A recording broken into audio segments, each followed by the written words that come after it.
Hey, it's just Richard this week. I'm recording this while running in Pleasanton. This is an episode of Intentionally Untitled. My friend Justin wasn't available this week, and I was actually busy as well during the regular recording time. This is Friday, and I'm on my way to water some flowers at a house that I'm looking after, and I have a DJI mic on my lapel, I guess, like attached to my that I'm recording through, and I'm on a pathway that kind of cuts through some of the back not back streets, but like across some of the parks and things. It's a pretty good pathway, not so many intersections that you have to cross. And my idea is just to record some of my thoughts, what I'm thinking about as I run. And I wanted to start off by saying that yesterday afternoon I had a fairly good experience volunteering through my work. I was connected with an organization called Hands On Bay Area, and they had a project where we converted some old garden plots into benches in like a recess yard of a school. I guess the school had kind of low funding. It was called a tier 1 school, but these garden plots kind of were, their watering system was actually stolen apparently during COVID. Someone stole the copper from the watering system, so the plants died, and then the kids played with the dirt and threw it around. So what we did was cover up these garden plots with wooden planks to create benches that expand the seating at recess, and the kids can also play on them and jump on them because they're younger kids. And that was fairly fun. It was fun to meet like the 6 other people that volunteered at the same time as me. And I used some tools that I never used before, like an automatic sander, and I guess maybe I've used a power drill to put in a screw before, but this was an opportunity to do that. And interestingly, going into the experience, I really didn't believe that whatever we did in terms of volunteering would make much of a difference at all. I sort of just wanted to do something different and, have an opportunity to meet new people and do an activity outdoors was nice. I went for a walk afterwards. But a big reason that I left feeling like we really accomplished something was because a first grade teacher at the school who was overseeing, they were like our point of contact with the school in terms of letting us into the school and into the yard. They are the ones that had the original idea for the benches. They said they had worked at the school for 28 years. And before we started, they told us about how it will be a meaningful project. It was, an idea they come up with, and they think it's, first of all, it's going to be safer. It's going to prevent the kids from playing with the dirt. It's a good low-cost way to repurpose what became just sort of plots of dirt that were never going to become gardens again. It will expand the seating for the lunch area. They explained how kids, especially young kids, especially neurodivergent kids, when they have a lot of energy, when they're playing, they might want to get up on something that's kind of like a stage. These benches were pretty wide, like wide like a rectangular garden plot. They were just a flat set of planks on top of one, so it's kind of like a stage. You can kind of jump off it. It's not so high. It's robust. And so what they did essentially was tell us a little bit of a story about the school, the origins of this project, and the impact that it would have. And there were kids periodically playing in the yard while we worked, and the kids did jump on it to test it. And so we got to see the end user interacting with the product that we had just sort of created doing the simple things that we did to get those boards on there. But overall, that created sort of a nice feeling. It was what you'd hope. You feel like you're really doing something for a community, for some people who it will make a tiny but important difference for them. And then you chase that feeling more and you do more things, I guess, until you end up volunteering in more and more impactful ways, hopefully. But from my point of view, one of the reasons I was excited to show up was, since I like to record things and I like to film things these days, when I'm presented with an opportunity to investigate something like this volunteer opportunity that I wasn't sure of, I can take some video footage and then I can tell the story of what happened, and other people who are uncertain like myself can watch that video and they can take something away, maybe see in the video something that they would like to take part in. And then, especially if it motivates them to reach out to not just this charity, but another kind of charity, then the video has increased the number of volunteers and community projects that are happening. And obviously my video would not, at the current time, not many people, but it is, I think, it's still important. It's important to volunteer, even if it makes a little difference. And it's important, I would say, to make videos that promote experiences that we think matter, even if those videos seemingly have just as little effect as one might think simple volunteering tasks have. And this, I like doing multiple things at once and feeling like there's benefits in parallel and there's some kind of exponential factor, to my impact. And so if I'm volunteering and I'm filming, and then I whip up a video, and that video communicates the experience and convinces other people, then my time it becomes more valuable, how it was spent, more of an impact is had, and that it feels a little bit like if you have the ability to make an impact in whatever way a video or volunteering would, you start to feel a little bit of a responsibility to realize that impact. You feel I feel at least a bit embarrassed if I have so much potential and power, or at least believe I do, and that I'm sort of wasting it or not fully maximizing it. Then I feel like I'm the people that I'm sort of standing on the shoulders of, I'm doing them a disservice by throwing away some of the capacity, that society has created for people in my position to have the autonomy to, and the free time and the finances to just kind of go do stuff that pulls up the bottom layer of society, I guess, which we do stand on and we depend on to run society and to keep society going. This, at least, I feel like I've certainly found a way to feel energized to go after these things, just because for me, it's an opportunity to discover a real story that, the story of a community project happening feels quite undeniably a story with some weight and some value that not many people would dispute is interesting or important to tell. And so part of my job is done walking in the door. I found a story that just needs to be told. And, the perspective that I'm telling the story from is my own perspective. And no one else can tell that story. The charity told me that sometimes they hire a professional video crew for publicity reasons and marketing and PR. But I'm definitely not a professional crew, and I just have an iPhone. And sometimes now I have these microphones and I kind of want to interview people, but I never have. And so when I go into a place and I shoot footage, it's from my phone that I have, that everyone has a similar phone to me. Many people do, the most common iPhones. And so when I shoot video and I tell a story from my perspective, that's sort of communicating the experience that the bulk of people would have if they go down the road that I've gone down and volunteer in the same place or live in a similar place or have similar thoughts. Then this video is speaking to them.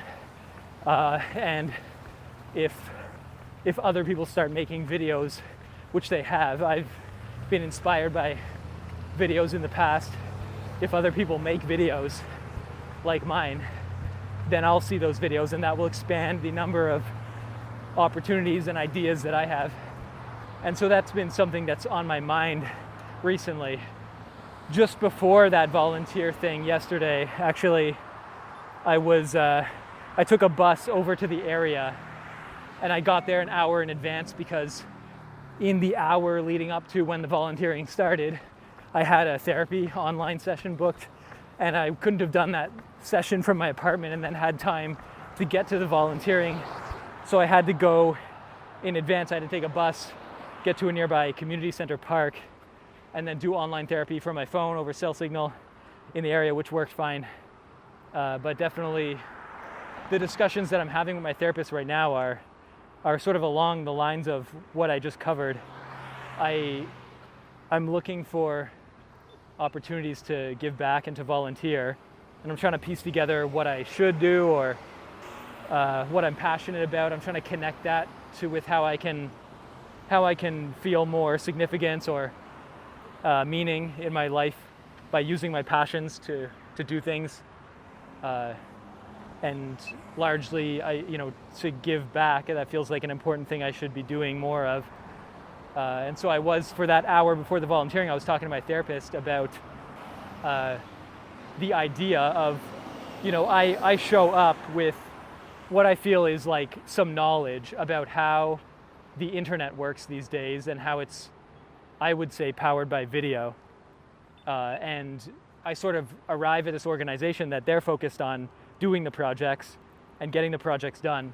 And so their focus is not how to edit video, how to film video. They don't want to spend the budget all the time on getting video filmed. Their focus is other things. And so I show up, the person that, representing a person that they would like to get out there more and have volunteer more. And I have certain knowledge about what would speak to me, what kind of materials I need to see to convince me to come out and do volunteering. And so I feel I need to connect the dots a little bit. I need to communicate to them what skills I have and what interests me as a demographic, and then do what I can, put effort in to create products that are maybe a little bit like a proof of concept for what outreach to my demographic and my community might look like, and then in my specific case, in the form of a video, is really, if I'm browsing YouTube, if I say YouTube just because that's the main video platform, but I would love it if there was alternatives to that where we could host video online, and there are, but not as robust and sort of YouTube, unfortunately, has become like the standard for video online, and that's how many video, it just works better if you post on that platform. But it's almost like if I search volunteering in my local area on YouTube, I should find firsthand accounts of people doing volunteer things on there. Whatever anyone has done, I feel that the way that it will sort of cross a boundary in terms of having a greater impact is if there's firsthand accounts documented on YouTube of different volunteer activities that people have done around the city, with the information about how I can do the same thing. And then, I can visually see the one that I can do, the one that appeals to me, or even just watching the video itself. If I like that form of content and I'm a content creator, then I gotta go do some volunteer activities and film essentially vlogs of my own, documenting my experience. And that adds to the bulk of work that is there for then more people to find. And that's incredibly interesting to me at the moment. And so a lot of the things that I do and the things that I do now and the equipment that I bring, last time I was in this exact spot running, I was thinking about getting a GoPro on a selfie stick, because certainly my phone was dead after it was 4 hours volunteering. I did on and off video, maybe like 10-second clips throughout the 4-hour period, which I then edited down into like a 3-minute video. And you can maybe find that video if you search on YouTube, hands-on Bay Area dash building benches on my channel, Richard, then you'll find my video that I'm talking about. I edited down the footage I took down to like 3 minutes. But yeah, phone had 10%. I went for like a walk. I turned off my phone while walking afterwards so that I could turn it back on and get into and out of the BART station before it died. Got a Shake Shack hamburger ordered from the kiosk because my phone was probably dead. Then walked a couple blocks back to my house and charge my phone. And but that's an example of like, I don't want to deal with any of that. I just want to have a camera running that's independent storage and battery all the time, good quality, on a selfie stick, so I can get good angles, good shots. And it's just, and then I have one big bulk thing of footage to edit down. And there's maybe less.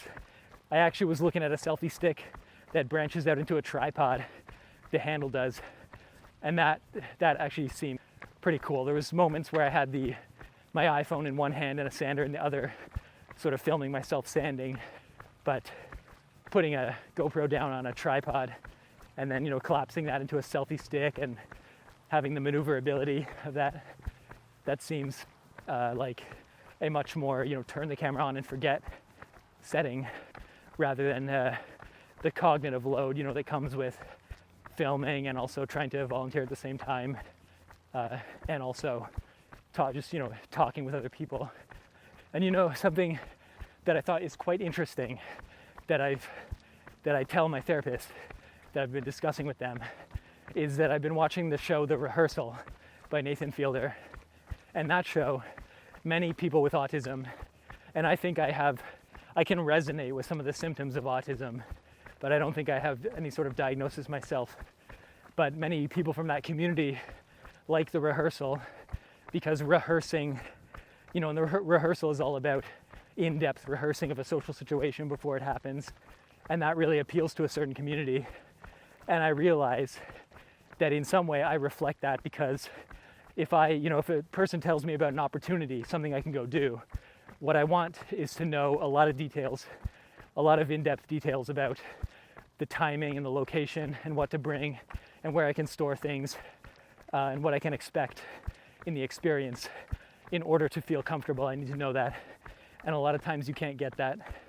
But what I've, done a rudimentary proof of concept here, and probably there's much better versions out there, is I took my camera and I did a volunteer opportunity that I wasn't sure about.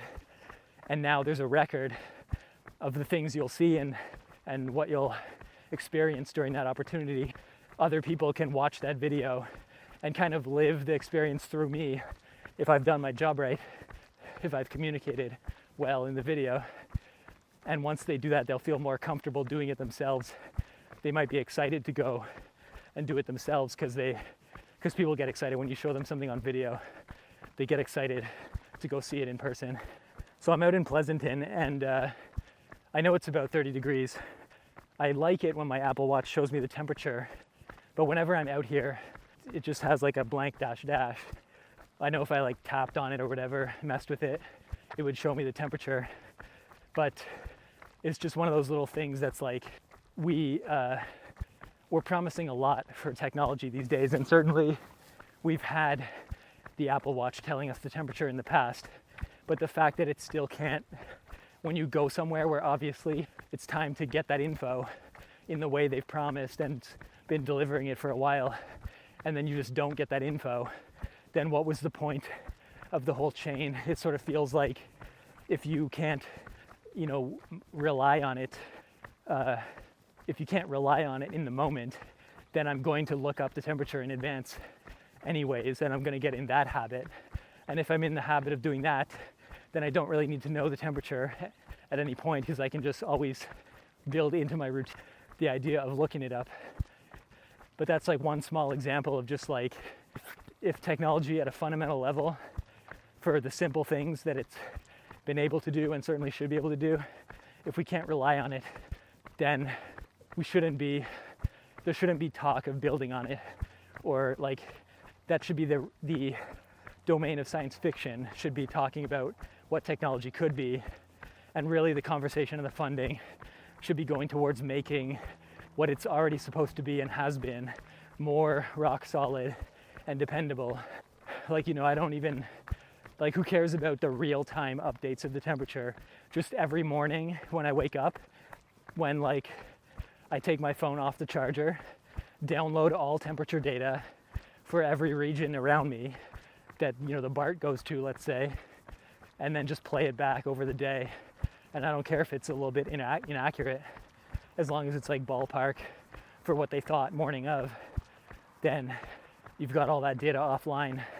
And that certainly sounds possible, and maybe if there's challenges or if that doesn't work for some reason or wouldn't work in practice, I feel like these then top of mind should be why not, and let's monitor that, and let's see, can we fix that and make it more reliable to the point where it is usable, rather than just, the assumption is like the internet will always be there, high speed, no issues, data will always be there, and then when it's not, it just kind of fails. And they, at the same time as they convince you that you should be relying on it and you should be working faster and making decisions faster based on it, when it fails, they certainly don't raise any alarms on their side. They kind of pretend like, well, you shouldn't have been relying on it, but if you erode the traditional ways to get information and you convince me that I can rely on it, then we're just going to have sort of this mismatch of I can never get reliable information and everything is always trying to tell me that I can, and that seems like something that could be corrected, like in terms of how society thinks. That's an indication we need to correct something rather than wait for more complicated technology to sit on top of the malfunctioning deeper layer. It doesn't seem promising. And maybe that's at work right now, I see a little bit like that. What I saw at work was my org, we are an internal org that tries to get adoption. So we have a percentage of adoption of our technologies, let's say, that we make. And we want other organizations to adopt it, or we did. But what we learned was the percentage number of how much of our stuff other orgs have adopted is not correlated with delivering efficiency on a company level as we thought.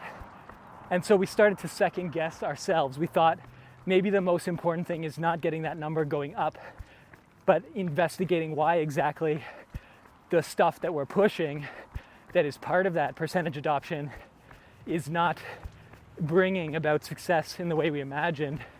And it does indicate if you get to 100%, maybe that doesn't mean anything because we haven't seen like a boost with those that adopted. And so I felt like our organization turned away from that.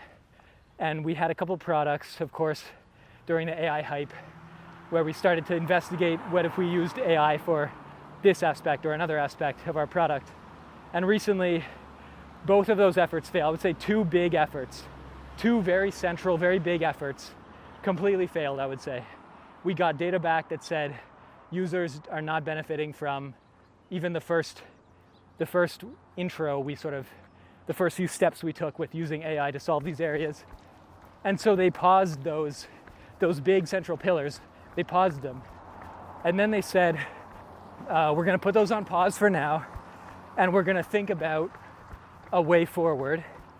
And it's kind of interesting that they didn't just think about a way forward and then tell us a new way forward. They sort of paused things first, and they might even unpause the same things.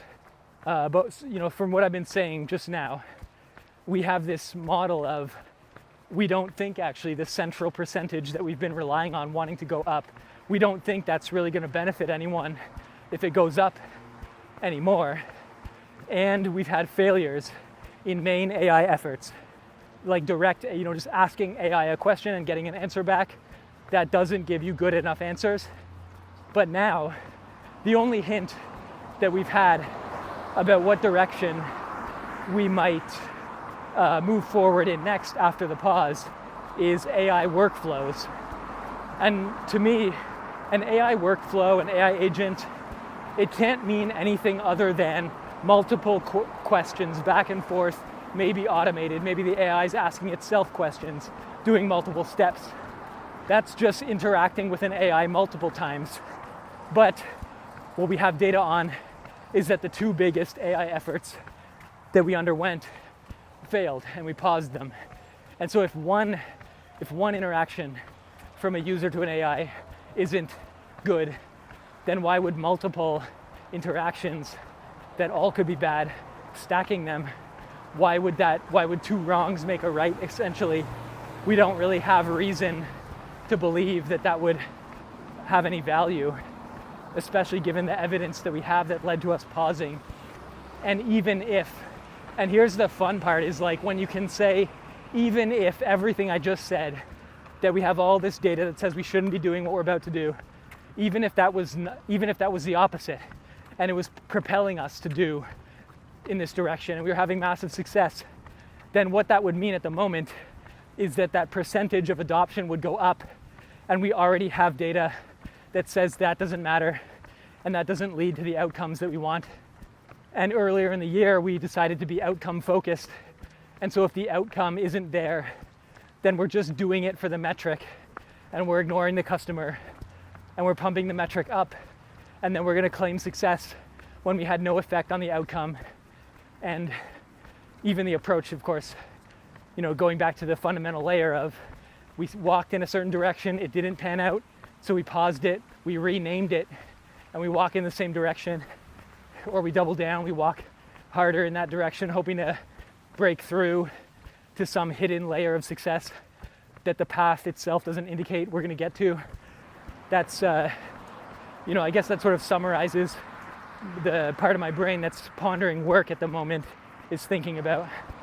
But that does to me reflect society overall, that there's a doubling down. At this moment it's AI, at previous years it's been something else, sort of a central thing that everyone rallies around, expecting there to be success, and no one really caring when nothing actually comes into practice.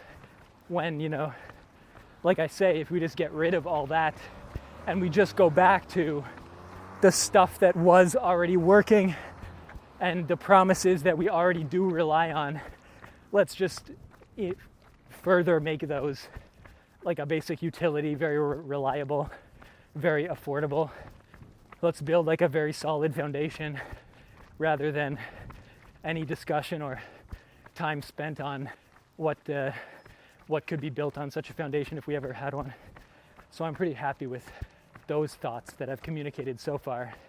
This is also about practicing, turning the recording on, getting good audio quality, using the right microphone, the right little pop filter, this little hairy ball that goes on top of the microphone and stops wind noise. And it's about starting that recording and saying what's on my mind, communicating how I feel, like, sort of out loud, real-time journaling over audio, and then posting that, in a public place where maybe it could be found, probably most likely be found by me in the future. And then let's wrap it around to, this is me building more of a solid foundation for my ideas and who I am that I can stand on. And when I get into the future and I feel like maybe I lost myself, I come back to these recordings that other people might have found or remind me of, maybe even, or I find them myself, and I get in touch with how my thinking was during a certain time period, and then I get reoriented and I can build on it when I'm different in the future and get to new directions. But there's nothing special about audio, just that I could also be journaling this, but I'm not good at handwriting. I'm not great at typing. I don't find it inspiring, of course, to type, and I can't really be outside doing something while you type. I listen to a lot of podcasts, and and then obviously if you meet someone and you're talking to them, that's a real-time conversation, and you try to get your points across in the moment, or you try to figure out what they're about. And this practicing just talking about what I think and what I feel makes me better at in-person interactions, explaining to someone how I feel in the moment, if the time comes. But also it's a backup, because if you fail, or you don't have time to communicate how you feel, then you can direct them to a pre-recorded monologue, and they can sort of fill in a lot of detail. They can whatever they're doing. If they're alone, they're washing their dishes, they're playing a video game, they can get a download of a bunch of ideas just off the cuff, off the top of my head. And once they have that, if you see that person again, they come back ready to talk about your ideas, and you can give more flavor to it. You can give a new perspective, or even, like I say, no one else ever finds this. I find it. I hear my own ideas. It's like I'm in dialogue with myself. I was listening to Aftermath on the BART on the way over to Pleasanton, an episode. I believe they were talking to Hellgate, someone from Hellgate. I'm not sure, I didn't look into it, but I listened to Hellgate, a worker-owned media outlet podcast based in New York City. New York City just had a preliminary election for the mayoral Democratic candidate who was chosen to be Zoran Mondani. And so Hellgate did coverage of that. And then on Aftermath, which is a more gamer-focused outlet, but also, let's say, serious journalists doing worker-owned work at an outlet with games being a heavy beat at that outlet. They got together and they talked about, they talked about is Zoran a gamer, and they want to set up an interview to figure that out. But one of the things they talked about in that episode, which I thought was cool, was someone who pitched themselves as a regular individual stumbling upon Zorani's webpage before the election and realizing you could just sign up to sort of walk door to door and collect signatures so he would have enough to become an official candidate. And that legwork sounds quite grueling, but it's quite necessary, because if you don't have enough signatures, you can't run.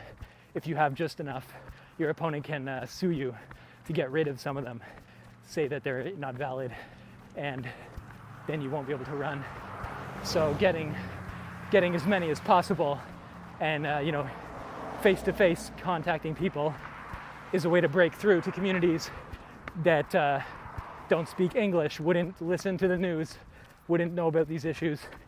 The last resort is showing up where they live, I guess, and asking to speak with them.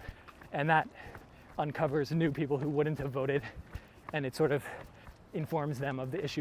And you need their signature for the guy to even run. So that's in my mind of, I guess that seems like a fairly critical task that they said in the podcast should be repeated in California, where I live. So if I'm thinking about what I can do to affect change in my area, probably walking door to door and facing the unpleasant people as well as the supporters. That's probably something that I could do or should be doing if I'm thinking that democracy is needed to be saved, which I do, and that this is the way to do it, which also seems pretty likely, just not the ideal way, but that's the way the system works from the people on the inside telling you. So I trust them to assess that this is a good vector of attack, so to speak. But I would love to not only do that, but motivate myself a little bit more to do it by filming the experience. But then you have the issue of you can't just film people in their homes when they open the door, and they're not going to be thinking positively about you if that's the first thing you do. So how do you film those interactions without assaulting them on the idea of supporting you or listening to you to begin with? And if everyone says no, you don't have a video because you can't, let's say, publish in a big way those interactions with their consent, I assume. But I wonder, is there a loophole where if you film someone saying that you don't have their consent, you kind of have implied consent up until you ask that question, and then it's on you to kill the footage. So I mean, you could at least film anyone positive, and you could film a lot of people saying no, and that would still be fairly true. If that held up, maybe one of the rich people tries to sue you, so you take down their account, you edit the video to take them out. And I don't know how that works or what I'd encounter until I do it. And part of I'm not a journalist or anything, but if I have a personal experience where I try to put this video on the internet and no one complains about it, then that automatically becomes information that other people can use to know what is acceptable what hasn't been challenged in the past, and it informs me what will not get challenged. And then I'm sort of done. Like I've been an embedded journalist on the internet, so to speak, finding out about what you can and can't say on certain platforms. I'm just on my way to Mr. Sun at the moment. I'll go there first, get a tea, and then loop back to the house, drink my tea on the way back, walking, and finish it off as I water the plants. I charge these microphones now too, and when I took them out fully fresh, they told me they had 14 hours of battery. Last time they both died in like a 3-hour trip period. But I brought one microphone this time. I think it's gonna last the whole time. And that's pretty cool. I don't think my phone would survive like a constant 1-hour recording. It would get pretty hot, because I bought a microphone that you can just plug. It's like a lapel microphone with a cord. You can plug that into the lightning connector on the phone. And that's like, it'll go on your collar. It collects audio close to your mouth, and it goes right to the phone. That's probably running some audio note that hopefully wouldn't take so much power. But if the phone's running, it gets hot, and in a pocket on a hot day, that can't be ideal battery. So having just an independent device designed for it is pretty nice.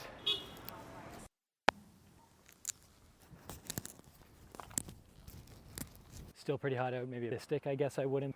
A little bit. That's not a super, and I have trouble having some. I guess I feel that Tom Cruise involvement with science that I've heard around that casts him. He's in a little bit a powerful organization with not the best track record, sort of holds him up, and he supports them in a way that if you sort of created a fictional commentary about that, you might end up with something. I just feel I can't really get that out of my head. But overall, they said they liked the movie. I think they were considering it. There was action sequences, and I find that the thing I enjoy most about action sequences is the storytelling and the character building that happens through action rather than words. And so I don't really care of an action sequence more. It's a way to see what characters do under pressure. So I'm not really ever there, just the action. But that was mainly, I think, what struck them was seeing certain action sequences in an IMAX scale is quite a thrill. But I've never found that particular thing is that interesting to me. I can just as easily get into the mindset, a good mindset. If I have headphones on and I'm watching on my computer alone, I'm very invested, and that's when I can get the most. There's no distraction. I don't really find that speakers or a large screen, especially when there's other people around, I find that takes me out of it. So I have a better experience at home, even for big action sequence. So that's what I was thinking of while listening to that podcast. And it's interesting to have that sort of happen, like one person becomes very, very well known, very wealthy, very powerful, and they make the films they want to make. And those films get shown fairly exclusively in theaters, and everyone sees them. And the thing that's hard to imagine is how much, say, like Tom Cruise is not young anymore, and he was never a stuntman, I guess. The allure is that he's the actor and the stuntman. But stuntmen are pretty talented. So a good stuntman really could bring a lot, and especially if they exclusively focused on that. So it is a bit strange when you sort of try to take over and do every job and claim that it's the best it could be done, when who's to say if the same budget or push could have made something better and highlighted more individuals that are talented in different ways, that could have ultimately delivered a better product or something more interesting to more people or something like that. Yeah, and so the thing that's interesting for me to take away is people just kind of evaluate whatever's there, and they can't evaluate stuff that doesn't exist. But sometimes when you pool money and marketing budget and push in the hands of only a few people, you'll only have a few big things to discuss, and there won't be a whole lot of smaller things that make it through into the discussion. And ultimately, if we're sort of trying to stumble upon the most impactful story and the most impactful way of telling a story, of different kinds of stories and different genres, putting all the eggs in one basket, for lack of a better analogy, seems like we're not sort of doing the search as efficiently as possible. Like, you could take the budget of Dead Reckoning, divide by 10, make 10 movies, different directors, different styles, different actors, different plots and scripts, different writers, and then you'd have 10 movies with the budget of 1/10 Dead Reckoning. They have to be creative, see them all, and then double down on the one that does the best. And I guess in some sense maybe that's kind of what happened over time, not intentionally but naturally. With Mission Impossible did well, and every time it did well it reinvested in itself. But at some point you reach that point of diminishing return where instead of doubling down once again and going harder, you should jump out and shoot a wider net and see if you can, with modern technology or different people coming up in the industries, start an entirely new franchise that then maybe you double down a couple times on, but not more. After 3 times, people kind of, it becomes harder to find a surprise. You really have to work hard and really try to invest big and surprise people. And it's easier to just surprise them by doing completely side lateral moves rather than trying to outpace them on the course that they sort of know you're on. But I guess that gets back kind of to capitalism. You do what makes the most money, and we're not optimizing for artistic novelty and diversity and creativity. That's not like a metric that we measure. We just measure how big something is in money. And that's sort of a fundamental problem. We decide what to do using money, but then when we discuss films, we mention how much money they made as an indication of how people liked it, or to quantify how big it was. But we're not rating it from 1 to 5 stars or 0 to 5 based on how much money it made. It's not a direct calculation. We rate it 0 to 5 based on how good it was. And so then what you have there almost relates back to what I was talking about with what's going on at my work right now, where you have a metric, money, that you're using to guide the process, but the outcome is the number of stars that people rate something at, and maybe beyond, deeper than the stars, how they feel about it. Maybe they rate it 0, but 0 for what? Entertainment value or delivering on what it promised. But sometimes something that's rated 0 stars even has a cultural importance and you want to preserve it. And all of a sudden it becomes very valuable and 5 stars in the future with shifting opinion. And so we can't, even movies that we make and that are 0 today, we should keep them around for their diversity and their value and their uniqueness. So any metric really that we evaluate with is subject to change in the future, and who's to say how even ourselves will feel about a movie over time if we watch it multiple times. And so it strikes me as problematic that we're guided by money, but then we attempt, like, the real outcome, the real impact is based on people's feelings. So really, you should look at the rating. A better approximation than money would be how well are movies doing in terms of a Metacritic rating. That should guide what gets invested in next. And a good example is Andor, the Star Wars series that recently was out, season 1 and 2. A very compelling story and a show, 2 series of a show that got heavy investment, $600 million, I think, for season 2. And it won't see that kind of investment again, apparently, for season 3 for whatever reason. Maybe even the actors don't want to continue, perhaps, or the investors don't want to give as much money. But very highly reviewed, very high scores. People said a lot of good things about it. For me, I watched it and it seemed very important at this time in history to have a show like that, to fictionalize a version that's sort of paralleling what's happening in culture these days. And so that's an obvious invest at least in a third season that perhaps delivers more but then branches outward, and from that third season use that as a launching point for say 10 different smaller projects, divide 600 million by 10 and make 10 $60 million projects with different studios with new talents, and for 10% of those, so for one of them make a really wild bet that you never would, and see then rate those ones after they're done and invest twice more in the most promising one. But that, if you show like a stock chart, I mean, the thing is, we've done the existing model so much, and those people have made their money, and I guess the people that are into one model, they won using that model, and they'll keep doing that model thinking it will win, not wanting to take a chance on, they have no reason to take a chance when they have all the power.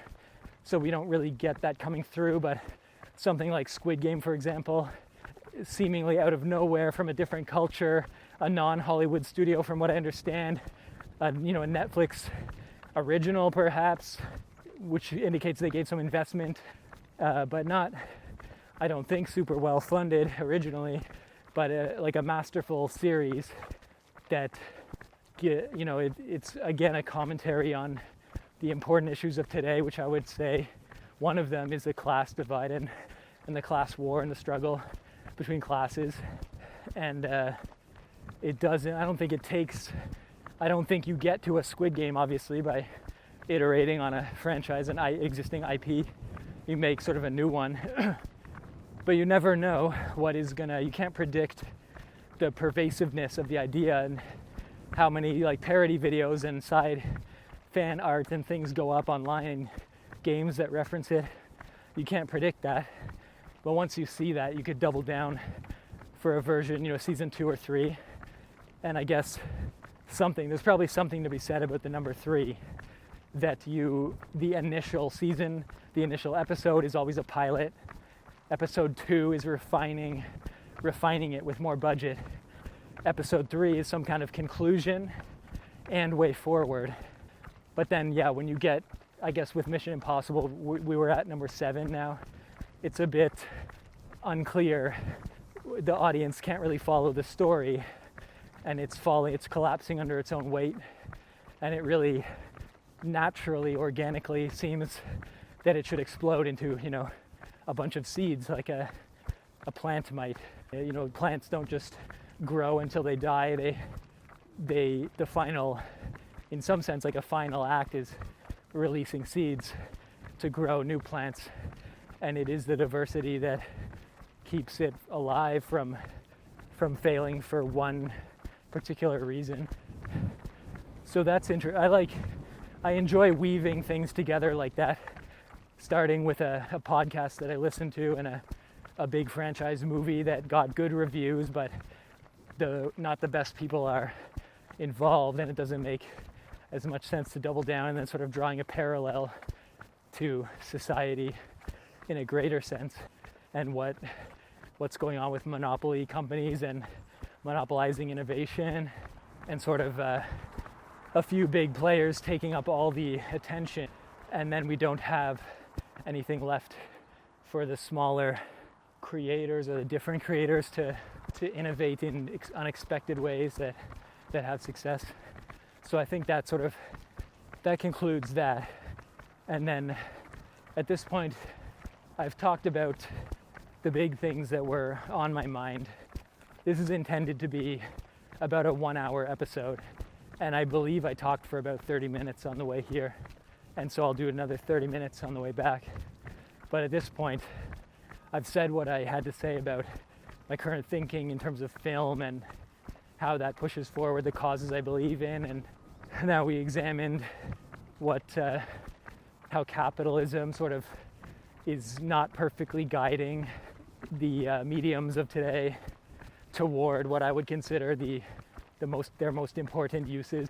And we did a little bit of a self-referential thing where I talked about my belief in these recordings having some kind of important impact, making me better at communicating in real time, making me more able to stand on a platform that I create for myself to further build on my own ideas going forward, and perhaps a little bit reach out to others and inspire them to do a similar thing. Always, in my mind, it's for my own benefit. I'm curating an ecosystem around myself, starting with myself, of who I want to be and the growing sort of the ideas that most appeal to me, and trying to get others to follow along I hope for their benefit, if I find enough people that share similar passions. But also, I know this idea, there's only so far I can go with my ideas, and I need there to be, as much as possible, a moment where others join and see my idea, but then branch out in very unexpected ways. And for my own benefit, for my own entertainment, I would like to see that new, novel ideas, completely unexpected, that go further than I would have thought in different directions, but for them to be perhaps a sort of, and I wouldn't take credit for anything I say or do for being like the original seed, but of course I'm inspired already and informed by what I see around me. And so I'm just reflecting this moment in time for myself and for what I understand about culture. And so it's impossible to know if I in some way contributed as a seed to these ideas, or I'm just reflecting the environment in which other ideas are emerging. But certainly I see other people discussing, of course I do. I'm informed by other people. I listen to their podcasts. I see them talking about more independent perspectives, worker-owned outlets. And so then I understand what I'm doing and thinking through that lens of me being an individual and reflecting my experience and reaching out and building a community with others to collect together and find the biggest shared interests and opinions, and then collectively push those forward. And for what reason is an important question. I see a lot of, with capitalism being so pervasive, I see a lot of people leaning on the business angle and looking for users and growth. But then my idea is more about determining what is the most valuable use of our time, the most valuable way to spend our time, which I have to think is thinking and meditating on our own ideas and ruminating, sharing them with others and having a discussion. And in these moments where, despite being so connected all the time, I find myself a little bit alone in my own thoughts, this is then the way that I would it's one way to share my thoughts with others and to inspire others to share their thoughts. And that makes it feel like a little thing I can do. It takes energy to do this. It's refining some of my skills, making me better at it, more concise at it. But this is a way that I can double up. I'm going for a run, I'm watering these plants, and I'm doing one other thing. I'm building this recording, and all those activities seem to come together fairly harmoniously, and it makes me feel like I'm using my time efficiently, and that's maybe a personal trait of mine. I like to feel as though I'm making efficient use of my time and discovering what I feel is efficient, and not everyone shares that mindset. But it's important. Whatever we realize we value and lean into that a bit and just make some discoveries about ourselves and our preferences. And so then there's no, when I think that I want to inspire others and create a diversity in this kind of authentic content, there's no end goal there. It's just that I am on a journey of personal discovery, and so are others. And there is no other way at the moment. I do other things. I make videos, and sometimes I don't share all my thoughts. I think to myself a lot. But this is just sort of it's a little step on my journey. And it's sort of trying not to feel lost, trying to feel like I'm creating things of value, at least that have value for me, or I'm increasing the value of my time. And as I say, there's a lot of selfish interest in there, in that the world that I talk about wanting and that I want to create and that I want to see others creating, and the ideas that resonate with me, they're all for my eventual benefit, or I project what I want onto the next generations, and I assume people that have experiences like mine going forward, new generations, these will be the things that they wonder about to some percentage. And I've come to value iterating quickly, affordable, making life affordable, making work valuable and not too overbearing, giving the individual a lot of creative freedom, making 15-minute cities that you can have a business and visit many different businesses, every business that you'd want within 15 minutes of your living space, and use public transit for free where needed to make that a reality, to get you to good hiking, good nature by just 1 hour or less public transit, or let's say 20 minutes or less, or integrate nature right into the city so that truly everything you could want is within 15 minutes of your place of residence. That's what I want to see made into a reality.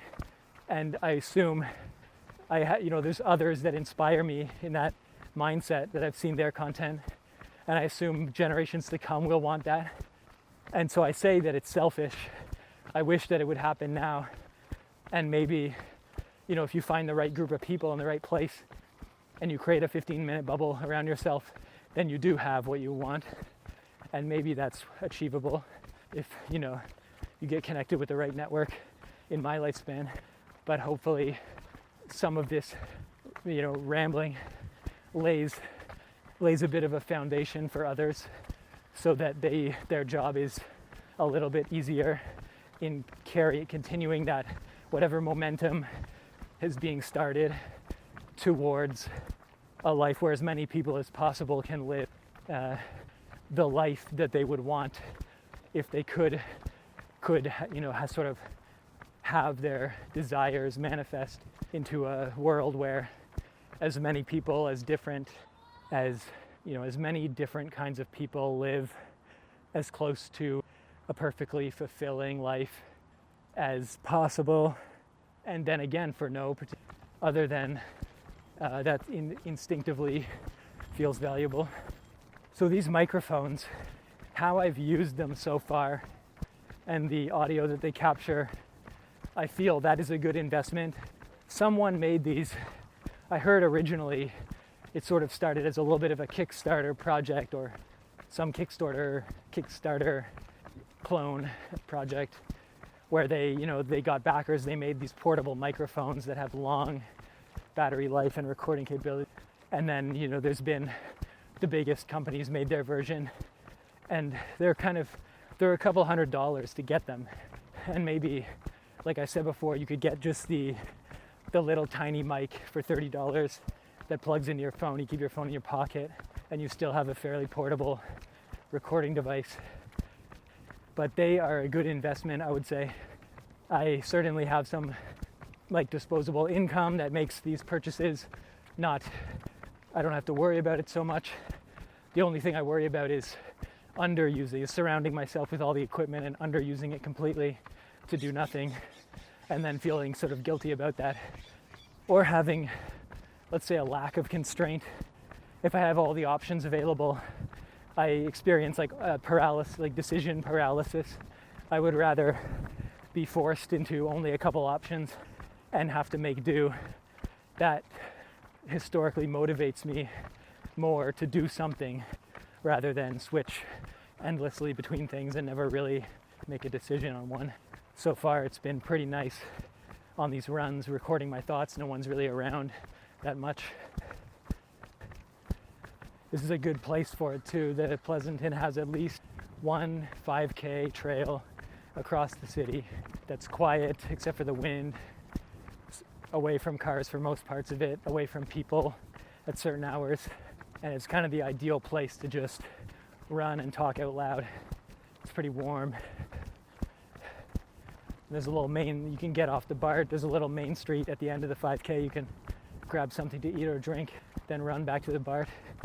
Takes, the only thing is 50 minutes or an hour. 1 hour both ways from downtown is a bit slow.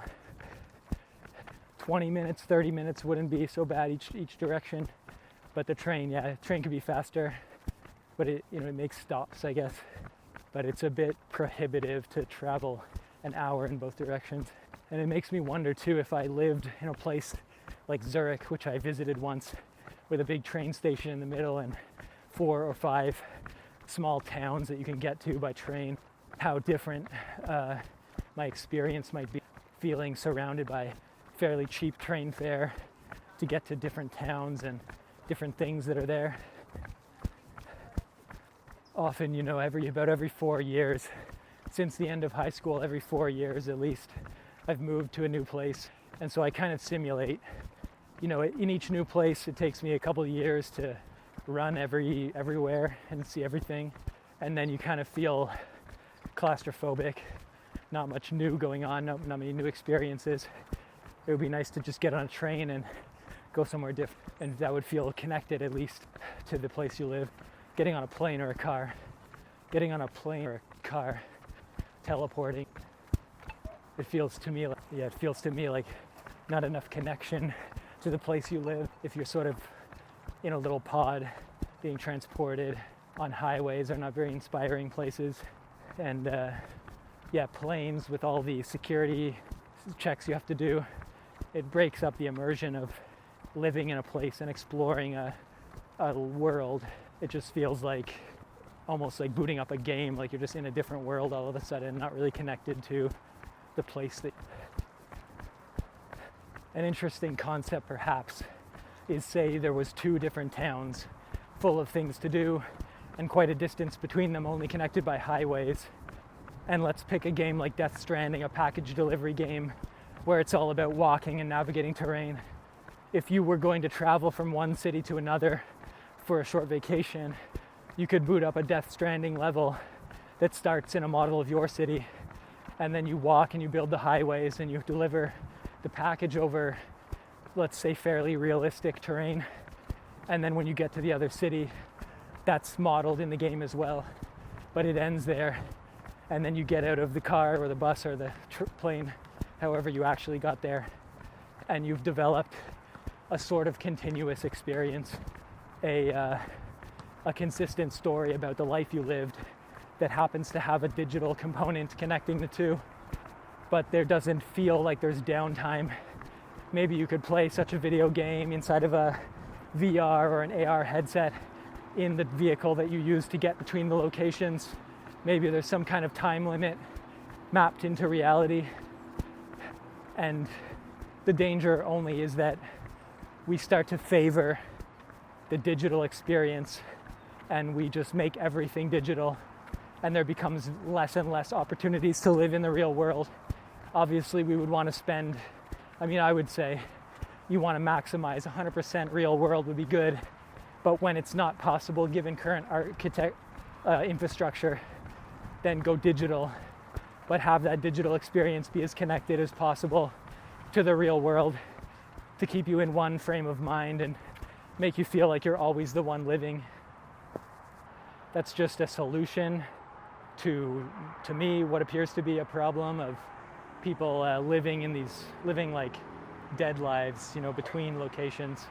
It feels like if we can't make everywhere a nice location and we have to travel between places, let's do something to address that.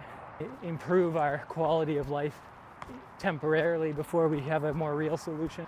But it's all connected back to the goal of allowing the individual to think and grow as an individual and develop ideas that they share and proliferate with others. That's the intent, I would say. And that's pretty distinct from what we have with capitalism and measuring everything in money. And as the system breaks down, as I feel it is, it becomes more and more apparent that it's not going to work measuring things in money.